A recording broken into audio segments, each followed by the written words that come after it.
I'm Tanya, the Marketing Director of PourMyBeer. I want to thank you all for joining us today for our webinar, How to Keep Your Draft System Healthy. Before we kick things off, I want to run through a few technicalities with you.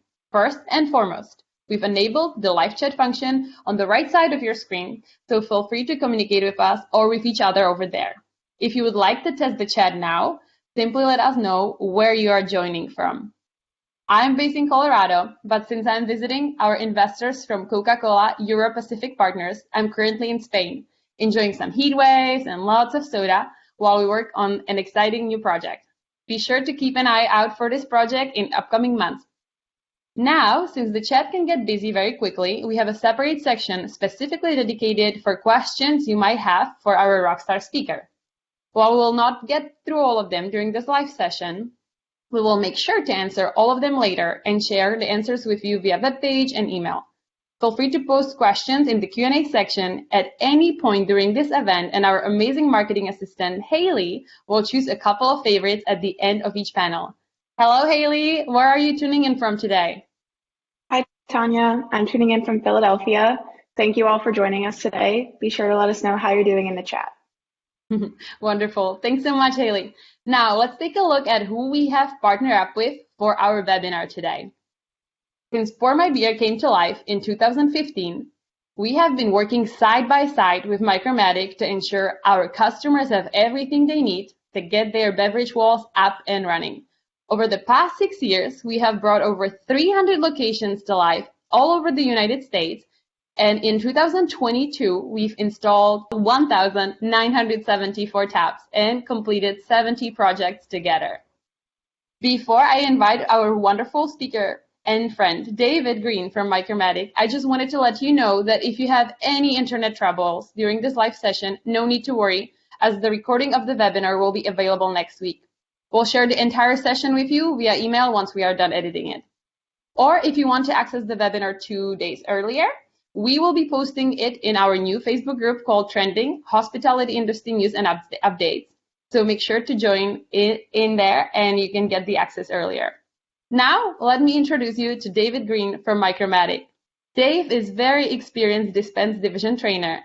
He has been a course instructor as well as consulted with wholesalers, retailers, and system installers during his time at Micro Matic.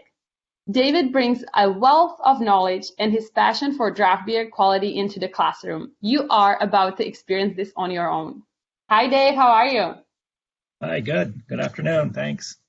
Perfect. Can you give us a quick rundown on how you became a draft system expert? I've been with Micro Matic. We are a draft beer equipment manufacturer. We don't make beer. We don't sell beer, but we make everything to move the beer from point A to point B, whether that's 5 feet away, 15 feet away, 500 feet away. The idea is that the beer needs, or whatever beverage it is, has to be exactly as the brewer, he or she intended to dispense it, right? So things can get lost in the middle. If you've ever had a bad draft beer, you know what I'm talking about as well. So started out with Micro Matic in 2001 as a sales representative. I covered 6 Midwestern states, and as draft beer with the craft craze and all the great draft beer that's out there today got bigger and bigger, more and more people wanted to know more about it. So we've been doing training classes since 2000 at Micro Matic, and in 2006 I was asked to join the training team. I don't have an educational background, like beer, drink a lot of beer, probably shouldn't say that.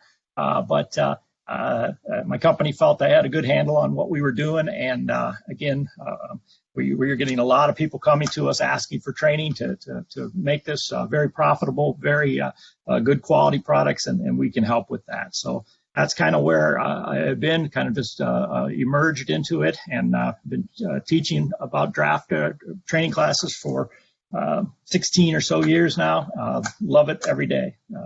Talk about beer. And I get paid for talking about beer. So that's great. That. And for sipping that too, right? Sometimes. Yeah. Excellent. Thank you so much. So let's get right into the fun. And let's talk about the first out of our 3 sections on the draft system essentials. So the very first question I have for you, David, can you introduce us to the most important components of the draft system? I would say the most important thing is going to be the storage area, the cooler, whether it's a walk-in cooler for a short draw system, shanks through the wall, which we will talk about, or a long draw. The cooler has to be able to maintain the right temperature that we need, and also be big enough to so staff can comfortably work in that environment, as well as be big enough for having backup kegs. Warm kegs are one of the biggest problems we have with draft beer. So having a right size cooler, the right size, the right temperature, critical, and then we must maintain that temperature all the way, 100% of the way through the draft system. Whatever type of system it is going to be, it's all about temperature. So temperature is king with beer. Now, what are the most important things to keep in mind when choosing these components? You just want good quality equipment. Again, it has to work. We can't have any shortcuts taken with whether it's cold. With beer, we always call it the 3 C's that we talk about. It has to be cold, it has to be carbonated, and it has to be clean. That's the 3 C's that we need to be concerned about as well too. So they all work together, and having a good quality product that the customer is going to encourage some resale, not just try it and go away. Makes sense. What temperature should the walk-in cooler be kept at? Okay, so 38 degrees is the absolute magic temperature for draft beer for most carbonated products, and it's because of the carbonation, right? So 36 to 40 degrees is a really, really good working temperature. If we get any warmer than 40 degrees, we're going to probably have some issues. And believe it or not, beer can be too cold too, right? I know we see a lot of things with beer about how cold things can be, but under 36, it can also be an issue as well too. So critical that 38 degrees is what we're always shooting for. And just in case somebody's joining us from Europe again, what would that be in Celsius? That's going to be 3 Celsius. I know that. Okay. Great. Thank you so much, David. Appreciate that. What are the main differences between a long draw and a direct draw system?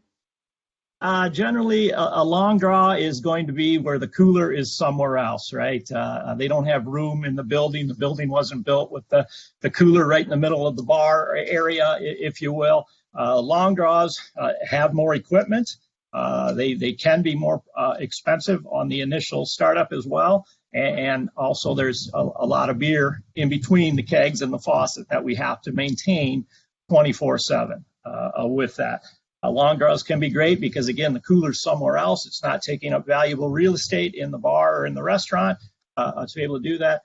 With that, direct draw are fantastic. If I was going to open a bar tomorrow, I would have direct draw if I could, if my layout would have that. You can see the whole system. It's right in front of you. If anything goes wrong, and things do go wrong, it's quite easily figured out and what it is and what to be able to do that. So direct draw, obviously, if it's going to be that close, it's going to have to be where you can access that cooler. Again, some places are built around the beer, and other times the beer is kind of an afterthought. So just depends. They both can work. They both will work if done properly. Makes sense. Thank you so much for that. What advantages do fobs provide, Dave?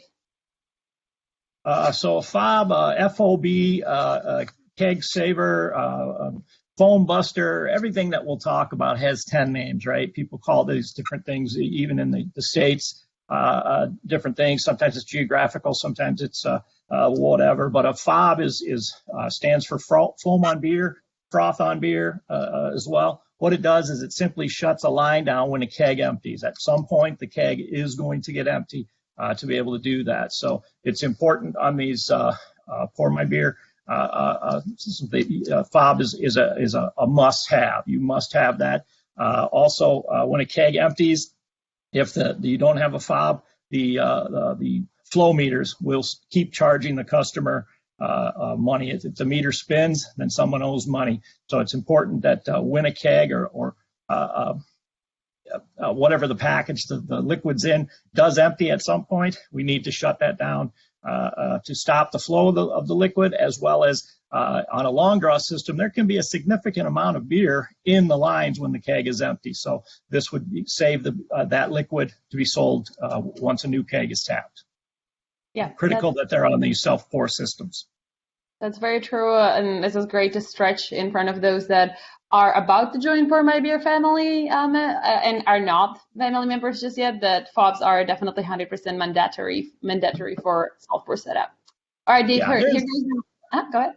I was just going to say there's a bit of a learning curve with them if you're not familiar with them. They've been around long enough that most people in the States now are familiar with them, but staff has to be trained on how they work. They're quite simple, but no beer will be poured if it's not reset when its time is due. So it's important that everybody understands that in the restaurant or bar knows how these work.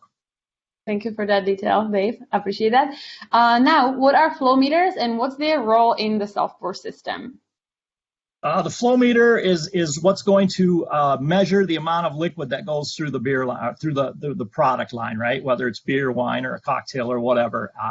There's a little spinning wheel actually inside there, and every time it turns, we know how much liquid went through there, and hence the customer is going to get charged for that. So with the flow meter, and then you have a solenoid valve there, that's what opens and closes, allowing the customer to be able to win access with their card or whatever to be able to pour 1 ounce, 5 ounces, whatever the case may be. But the flow meter is going to track all that.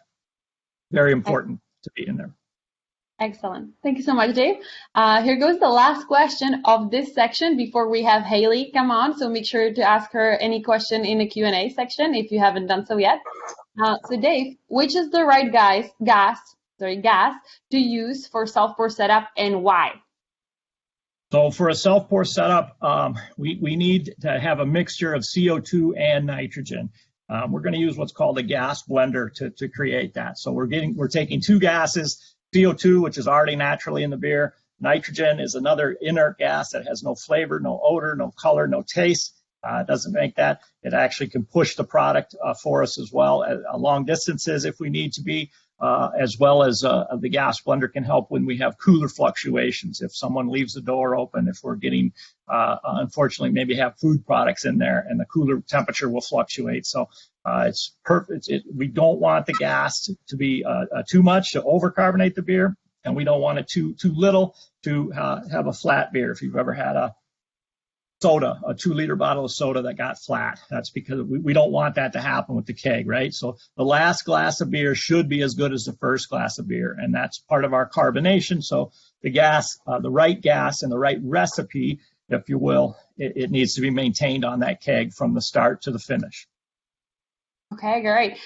If there is someone in the chat who has been lucky enough not to ever get a flat beer in their life, let us know the name of the place in the chat so we can all go and check it out. I wish it probably would be only for non-beer drinkers.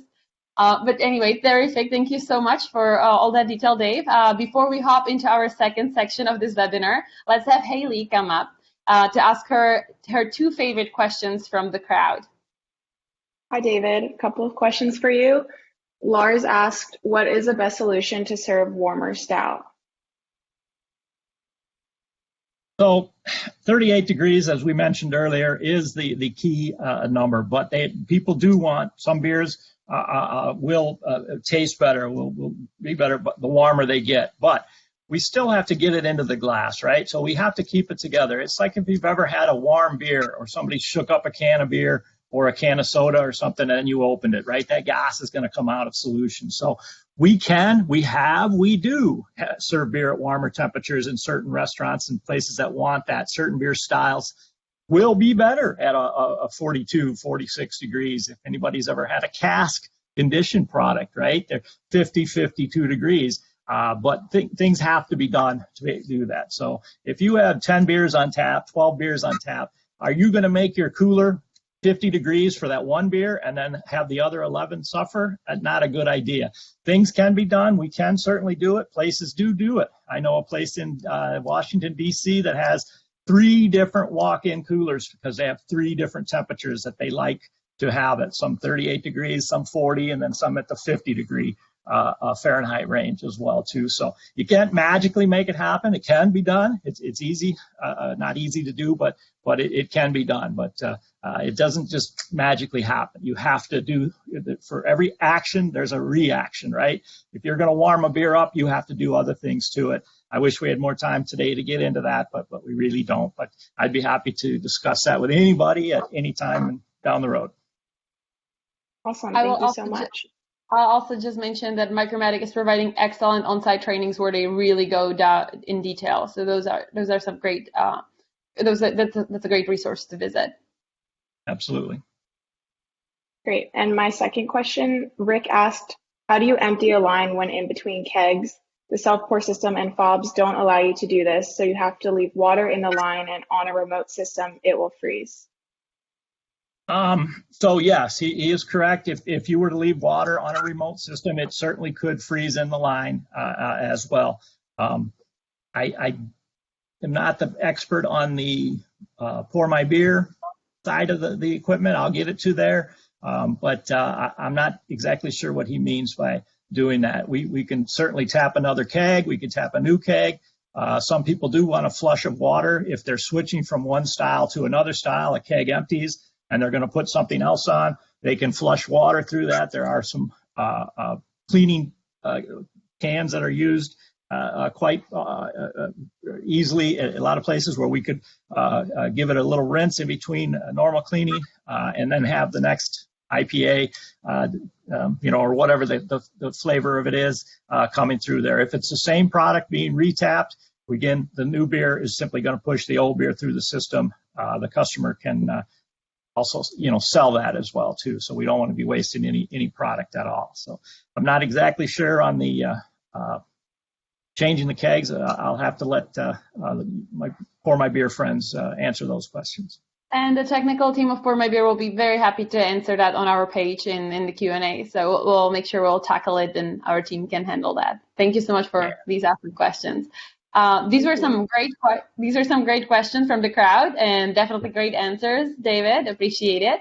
So heading into the second section of this webinar, we are going to be talking about maintenance and cleaning of the draft system. Favorite part, yay!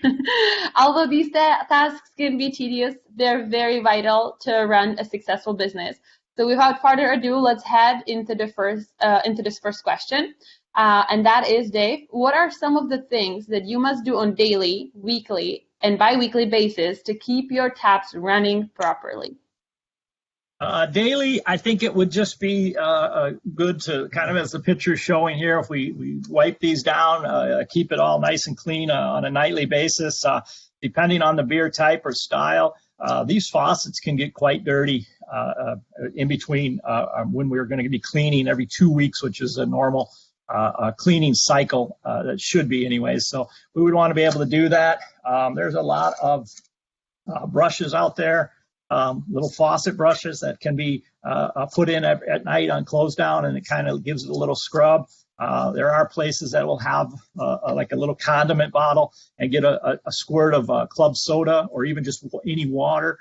Some places will use some sanitizer as well, just to give it a flush and then let it air dry overnight. That really goes a long way. There's a lot of issues with the faucet, and by getting them all gunked up, which it can happen with faucets in between cleanings, it really goes a long way as well. Every 2 weeks, we do want to clean the entire draft system. 2 weeks every 14 days is the recommended schedule. Different states have different rules and regulations, or I should say not many rules and regulations out there, so it's up to the customer to do that. Sometimes the beer personnel, whoever delivers the beer, will do the cleaning. Other times it's a third-party company that will come in, an outside company. I know a lot of bars and restaurants that have their own people do it just to save the money that way. But it's critical that cleaning is done as well.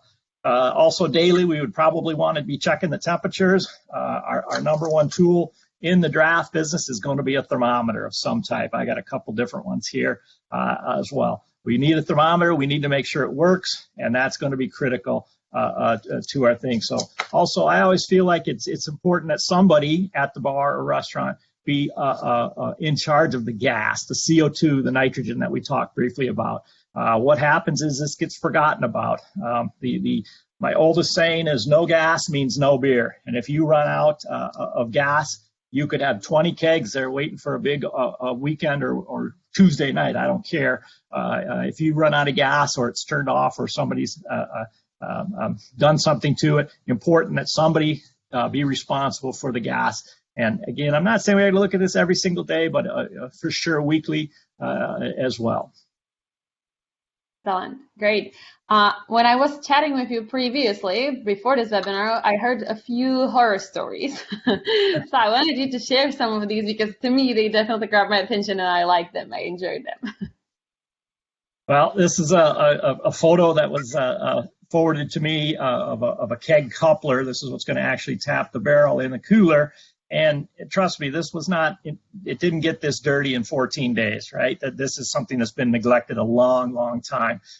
Anytime we have beer spillage, generally outside the cooler, again, we can wipe things down on a daily, nightly basis, whatever the case may be. Sometimes on the other side of the wall, the cooler, the customers generally don't see that. So sometimes we see some pretty bad things inside there. And that can affect the way the equipment works. And it also can affect flavor, odors, and different things with the beer as well, too. If you've ever had a beer that was skunky or didn't smell right or something, these are our sanitation cleanliness issues. So it's important that we do keep this system clean from the front end or the back end to the front end, I should say. Absolutely. David, can you walk us through the process of line cleaning? So line cleaning, again, it's all of our beer, almost all of our beer in the United States, our domestic draft beer, is not pasteurized. So that means it's alive. It's full of live stuff. Some people don't like to hear this, but it's full of bacteria. It's full of yeast. These are all live things, and they grow. They grow, they make more, and they can, again, affect the odor, a flavor, a color, even the clarity of products. If you had a clear product, it could look cloudy or hazy. Some of these bacteria, when they're left to their own devices, can really get nasty. So we need to get in there to do it. Beer is not regulated like food is in the United States, though. So sometimes people, generally, there could be some waste involved with line cleaning. There could be a cost involved with it as well, too. So sometimes people don't want to necessarily do that, but it does need to be done. It's critical that draft beer be done every 14 days. Draft lines, everything that beer touches gets somewhat dirty between about 3 and 10 days, microbiologically dirty, right? So we got to get in there and get rid of this stuff. It's like you wouldn't sell dinner on a dirty plate, hopefully, to do that. We've all got a dirty fork or something like that, and that's just something that fell through the cracks. But it's critical. A lot of times this is out of sight, out of mind. So if people, think they're saving money or cutting corners by not cleaning or whatever the case may be, it can really, really, really affect the quality of the beer, which and goes right to your bottom line. Yeah. And then the beer lovers won't come there. Right. Great, David, for sharing that. David, what's the most common mistake that people make when cleaning their lines? I would say probably the most common mistakes is either not being educated on how to clean. It's not terribly hard, but it is we use some chemicals that can be dangerous. We need to have respect for the chemical. We also want to make sure that we do it long enough. I would say the biggest probably thing is people maybe do some shortcuts that doesn't help anything. It might be faster today, or we're trying to get open, or it's almost a time to open the restaurant or whatever, but it's critical that we do get that and it's done properly. And then the chemicals are again treated with respect and then flushed out of the system completely. There's been, unfortunately, many horror stories about chemical being left in the lines and consumers actually even drinking it, and that's not good. So probably those are my biggest fears about line cleaning. Yeah, that does not sound too tasty for a big beer drinker. What's the difference between a pressurized static soak versus recirculation with a cleaning pump, David? Yeah, there's two methods that we use when we clean lines. It's what's called static, or we simply have a what looks like a baby keg to do that. We could even use a keg. I know a lot of breweries actually use kegs. They just fill them up with chemical, where it's just going to be a canister of some chemical. We're going to untap the beer keg, tap this device, and actually push the beer out with water, ideally, and then we put the chemical in, and it has to soak, and that's what was called static line cleaning. Or we have what's called a recirculation process. We're actually going to take a machine, an electrical pump, and we're going to physically force these liquids through these lines as well too. So it would be like cleaning your washing your clothes, right? Do we just want to throw them in the sink and let them soak? Or do we want to put them in the washing machine and let it agitate, right? So doing the recirculation cleaning, it's been proven as well, Brewers Association, all of the main breweries, it's 80 times more effective when we actually use this recirculating clean, because we're actually scrubbing the system versus just sitting soaking as well too. So both ways can be effective if done correctly and follow the rules. It's all about the time, the chemical strength, the agitation, and rinsability. So it's critical that we do get all this done. Thanks, David. That totally makes sense. Now tell us why 2 weeks.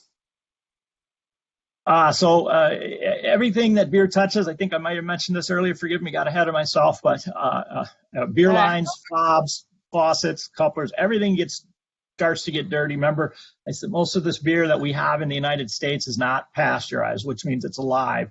So there's things in it that grow to be able to do that. So somewhere between 3 and 10 days, depending on the type of beer, do that. So the idea is all these bacteria, these yeast. We have another thing what's called beer stone.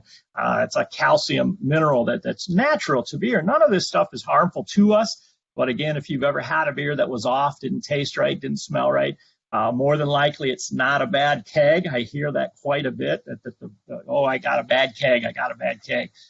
You could have. It's never, never say never. But probably it's because of these bios, these bacteria have been allowed to build and build and build, and then they're noticeable. So by doing it every 14 days, every 2 weeks, we shouldn't allow anything to build up, and the beer should taste good 6 or 7 days a week if you're open that day. Every day should be good. It's not like, it's starting to smell a little bit, better call the cleaners. No, we need to keep after it, so we should never notice. The beer should be good every single day that we're pouring it. Perfect. Can you run us through some of the quarterly and annual maintenance processes? So quarterly, we're still going to clean every 2 weeks, but once a quarter, 4 times a year, we do use another chemical. We're not going to mix it. We have to clean twice that time.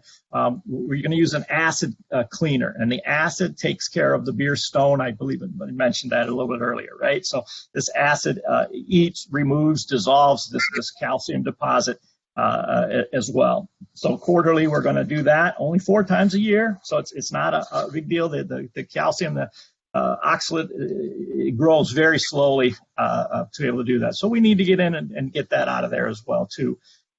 We would probably also want to quarterly be checking out if our glycol unit, if we had a long draft system, make sure that the fins are all cleaned up. These things tend to be stuck in a place out of sight, out of mind. And on a longer draft system, your glycol unit is the lifeblood. It's the heart of the draft system as well, too. So it needs to work. These things run 24/7. So it's not if they're going to fail, it's when they're going to fail. And if we can pre-up some of that stuff by just giving it a little bit of preventative maintenance, it really goes a long way. I'm just as guilty as anybody else of changing filters and doing other maintenance or whatnot. But again, this is the lifeblood of your draft system. That same thing would be on your walk-in cooler as well too. So you can, if you're not comfortable cleaning or maintaining that, there's plenty of companies out there that will certainly do that as well too. But the refrigeration is king, as I mentioned before. So it's important that that's running peak all the time where we need it to be. We have gotten so many phone calls over the last few months with all the heat wave. You had mentioned you have heat wave in Spain there as well, but all over the United States. For goodness sakes, I've been talking to people in Idaho, which is never that warm, and it's 100 degrees, triple digits in Seattle, and it's really putting a stress on everybody's cooler, walk-in, every piece of refrigeration, even in our own houses. Just the hotter it is, the more stress and strain that's put on these refrigerated components. So it's important that we make sure that they're clean and operating as good as they possibly can, because again, they are the lifeblood of our system. So those would be the quarterly, annually things, as well as the everyday maintenance and just maintaining everything, and then biweekly cleaning. Thank you for making me feel better, David. I'm not the only one struggling with the heat here then. No, it's all over the U.S. We're hot everywhere. Boy, it's crazy. The nice benefit is in the U.S. it's quite common to see ACs, not so much here. So that makes it much harder. Right. Anyway, right. let's get back to the fun part. And I would like to know if you can let me, if you have any experience on how does lack of maintenance affect system revenue. Do you have any horror stories, any customers that I don't want you to mention the names, but if you can just mention some numbers that they have lost because they weren't taking a proper care of their system, that would be terrific. There's lots of anecdotal evidence out there about, places will tell us, hey, I used to sell 10 kegs a week and now I sell 2 kegs a week. What happened? And it's because of the quality of the product, right? People vote with their feet. They vote with their wallets to be able to do this. I am not going to spend my money, my hard-earned money, or even in my company's paying for it on a inferior product, right? And it's not generally the beer's fault, right? It's something's happened because, again, we've let these things slip by to be able to do that. So again, I probably wouldn't drink out of a drinking fountain that was filthy dirty. Well, that faucet right there and some of these other pictures as well too. Customers, that's the part they can see. Imagine the part they can't see as well too. So it's critical. We do get picky about where we drink beer sometimes, and by going into the walk-in cooler, being in the kitchen, there's plenty of places, again, I won't name any, but where I used to enjoy eating and drinking perhaps there, but no more sometimes, right? Again, I'm getting too old and too set in my ways to have a bad beer. When I'm out, when it's a beer occasion, I want it to be a good quality product, and that's what I'm looking for.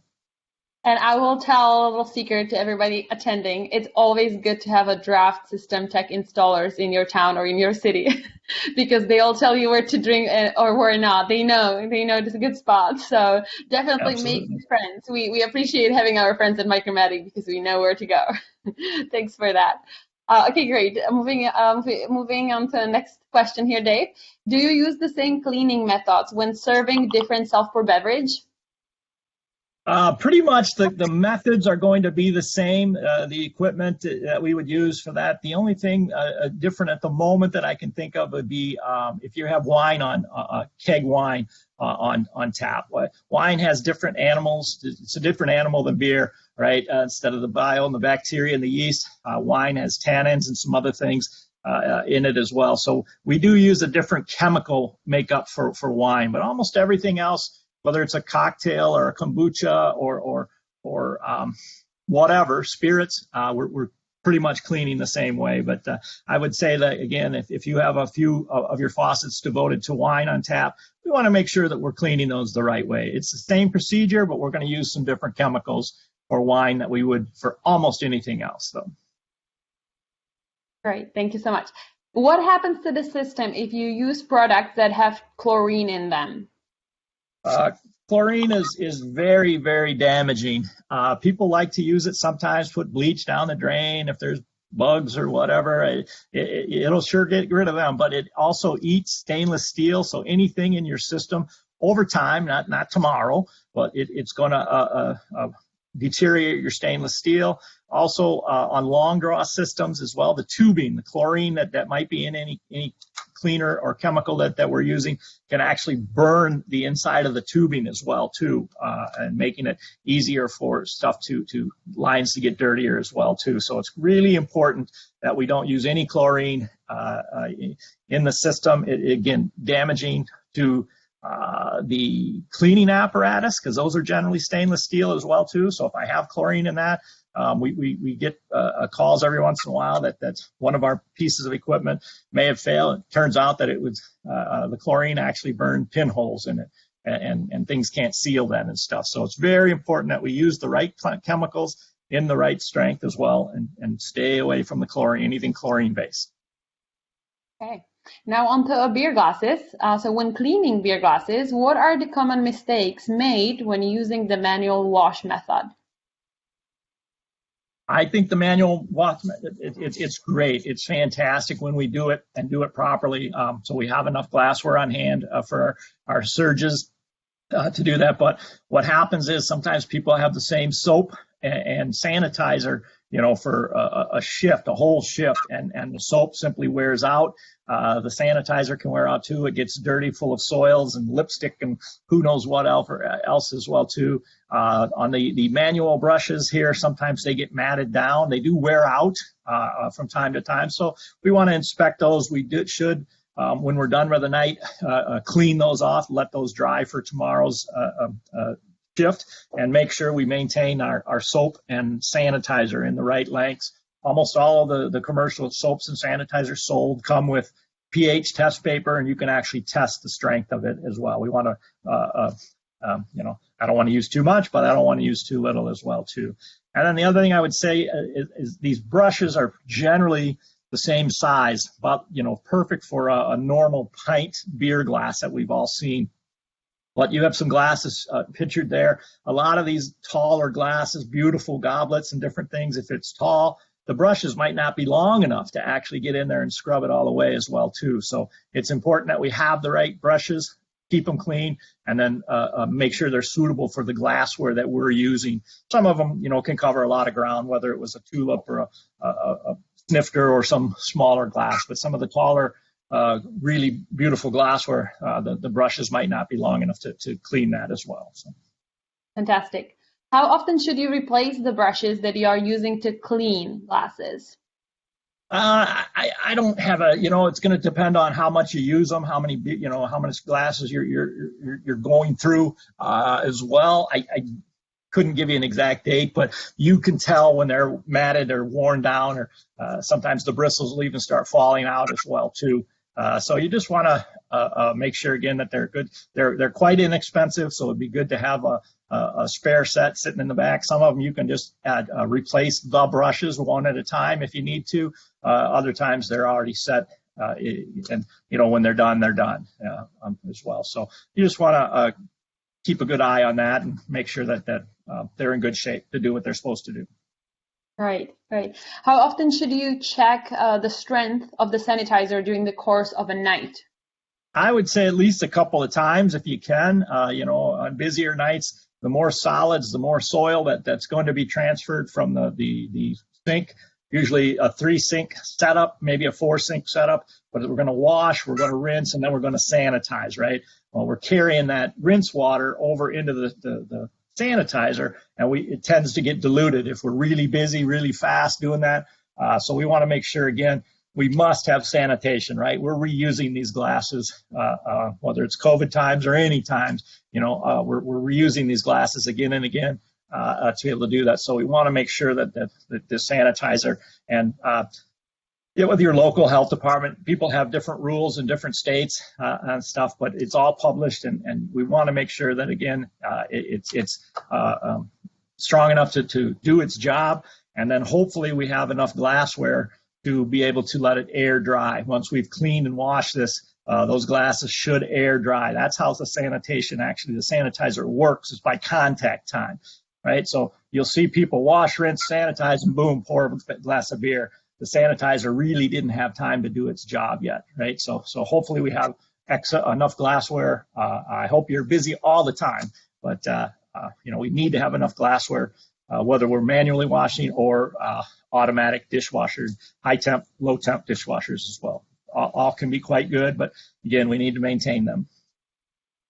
Okay, great. Thank you, David. Before I hop on to the next question, which will be the last one of this second section, I just wanted to remind you that if you haven't asked your question in a Q&A section yet, I'll have Haley come out after this section and again ask her 2 favorite questions, so make sure to post the question there. If we don't get to it, we'll answer it on the question and answer page.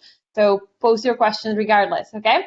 So Dave, here goes the last one for this section. What's the return on investment when proper maintenance and cleaning is performed?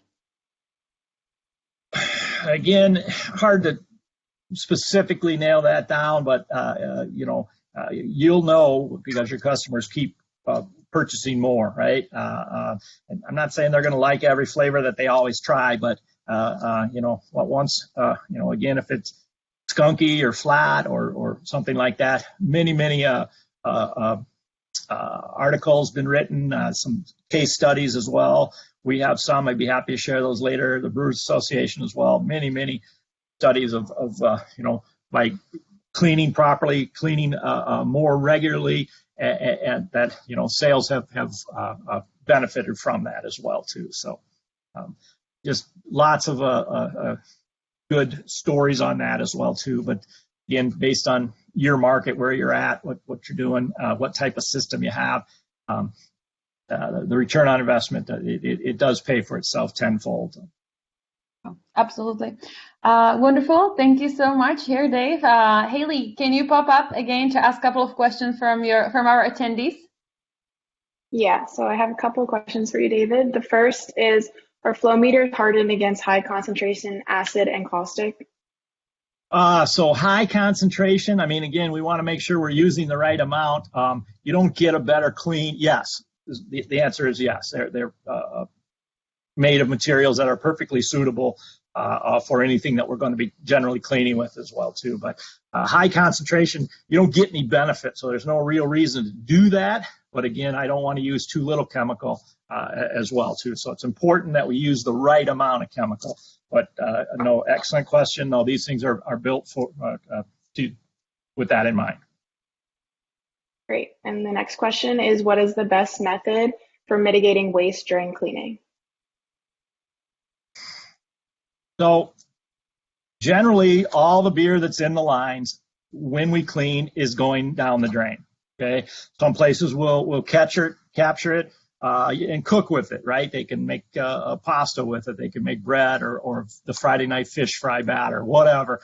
Many places will do that. But generally, unfortunately, that's where having a shorter draw versus a longer draw really pays off, right? There's hardly any, maybe you're going from an ounce or 2 in a short draw system to could be 100, depending on how far the line is.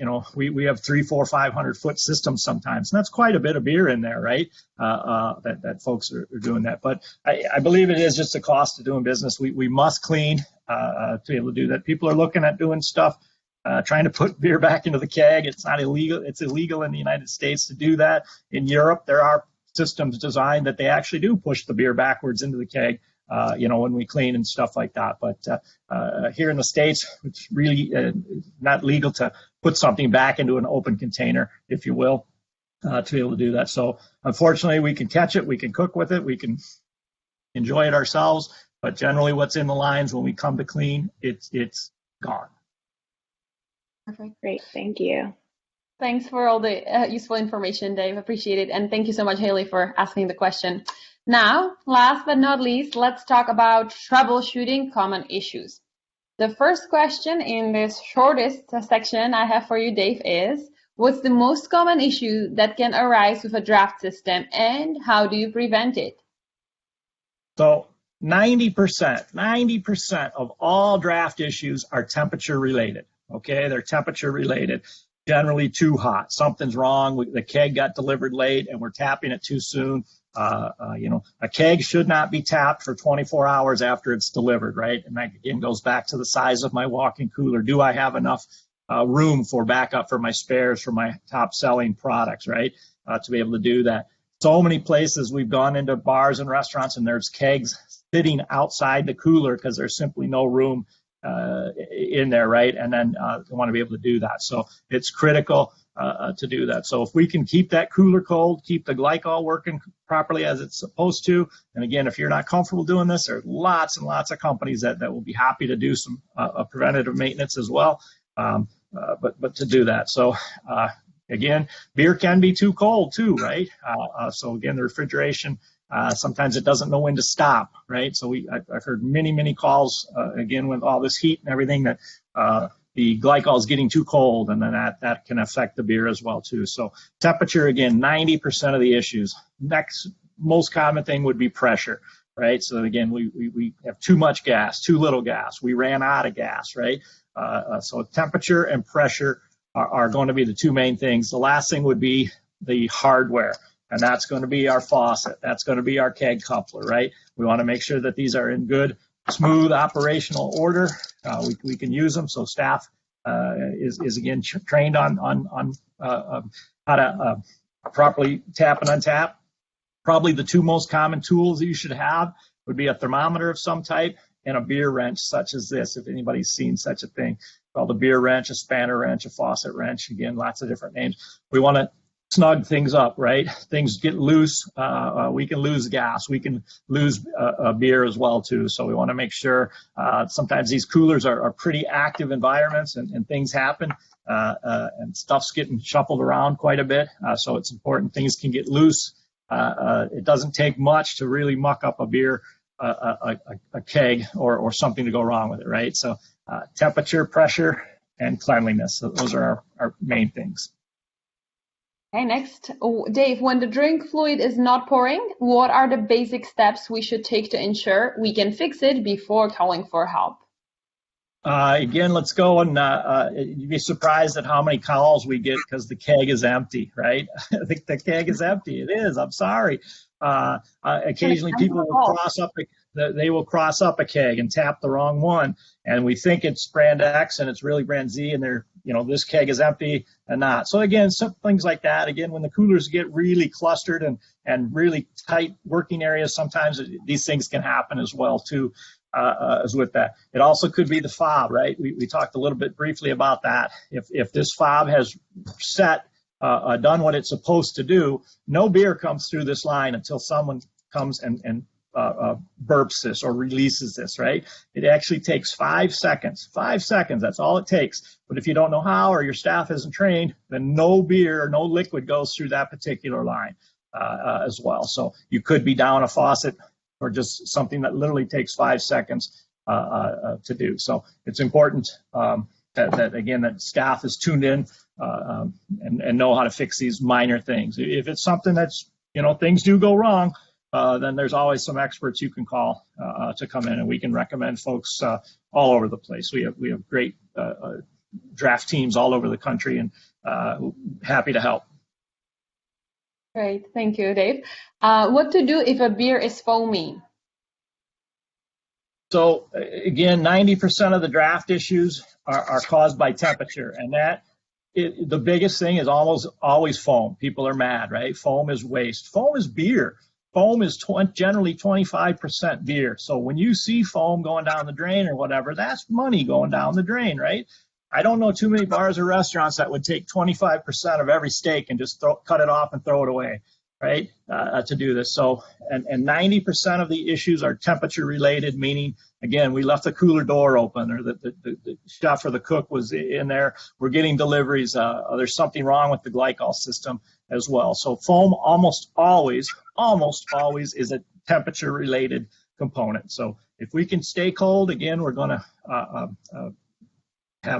cut that down to a minimal. Obviously, we would like a little bit of foam ahead on the beer if people are pouring a full pint.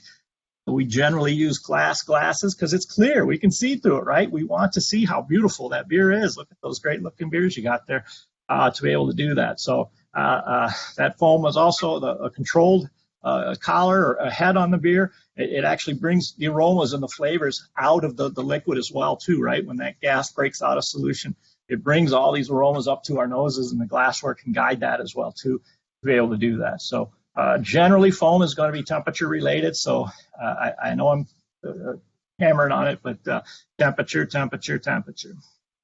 Very well. Thank you, Dave. Here goes the last question before I have Haley pop on here with her The 2 question from Q&A section. If I have a gas leaking out of the faucet when the keg is empty, what should I do?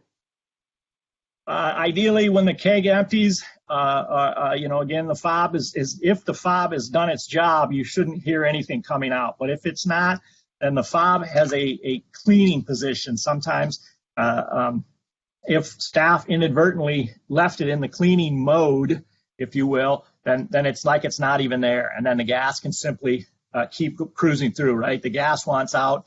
The faucet is out, right? That's where it wants to come out as well. Also, if it just does that, that means probably that your flow meter is also spinning. And if that's spinning, someone's getting charged, right? So the customers are not going to be happy if they're getting a glass full of gas and it says they owe $17, right? Or it'll spin until it's it's reached its limit, right? Or whatever the card was set for as well, too. So very important if we do that. Gas is also dangerous as well, too. We should have CO2 monitors. Most coolers now, most new bars and restaurants, it's code in most places to have gas the CO2 sensors as well to be able to do that. So we need to be careful about that as well. So if we suspect that there's a gas leak, we would probably want to get with the buddy system and get back to the cooler, possibly shut off the main gas source and air out that cooler a little bit. Hopefully this isn't during your busy time, but it's important for staff not to be going into a cooler that could be full of gas if there was a major gas leak, right? Brilliant. Now on to the last Q&A from the crowd. Haley, can you please share your 2 favorites? Yes. The first question from Nicholas is, can you provide some light beer troubleshooting tips for a direct draw system? We always struggle with these more so than the craft beers. So light beer is always the canary in the coal mine, right? There's really not a lot to it, so there's not a lot to keep the gas in solution, right? You take a real thick, hearty porter or Guinness type beer, there's a lot of stuff in that, so the gas can actually hang out for another degree. Again, it's almost always going to be temperature related, where a light product, at 39 degrees might start acting up, where your crafty beers, again, they could take another degree, 2 degrees sometimes, because there's just more body, there's more stuff into it that gas can actually hang on to it, right? So you get a very low alcohol, very light product. There's not a lot for that CO2 molecule to actually grab onto and hold it together, right? So it's easier to break out of solution, causing the foam. So light beers are almost always the canary in the coal mine, we always say, right? That's telling me I'm probably have a temperature issue. Again, it's affecting that one, but my other heavier body beers, if you will, are still behaving, and that's for sure is a temperature issue. Awesome. And the second question is from Paul, and he asked, why are drain pans made out of flat perforated stainless steel? The beer seems to splatter upon contact. Is there a better design to encourage drainage? Paul, we're going to leave that one up to your inventive skills here. Sometimes we ask ourselves these questions, and why are we? Because we always have, right? It's not the best answer, but honestly, I've been doing this for 20 plus years, and they just always have been. I don't have a good answer for you. They just are. I guess it's economical. It's easier to make, wipe up and clean, and they don't take up a whole lot of room. They've always pretty much been sized the way they are because they would fit in a drink rail or something like that. And obviously, there's much bigger platform trays and all kinds of other stuff going in now that we didn't have in the past. But pretty much you're spot on. They're flat and it's got a splatter. So probably don't be wearing a white shirt. Thank you, David. Great. Thank you, Haley. David, thank you so much for your time and for sharing your knowledge with us. Thank you, thank you, thank you. This concludes our webinar. We hope you all found it very helpful. And if your question was not answered, please remember we will email you a page with all the questions asked next week. And if you would like to get your question answered today, just go ahead and ask that in our new Trending Hospitality Industry News and Updates Facebook group we created. And as a wrap-up, on behalf of the PourMyBeer team and also David's Micro Matic team, we hope you enjoyed this webinar and gained some valuable knowledge about keeping your draft system healthy. Thank you so much for attending, and have a great rest of the day, everybody. Thank you. Thanks, Bye. everybody. Thank you. Bye, everyone. Bye-bye.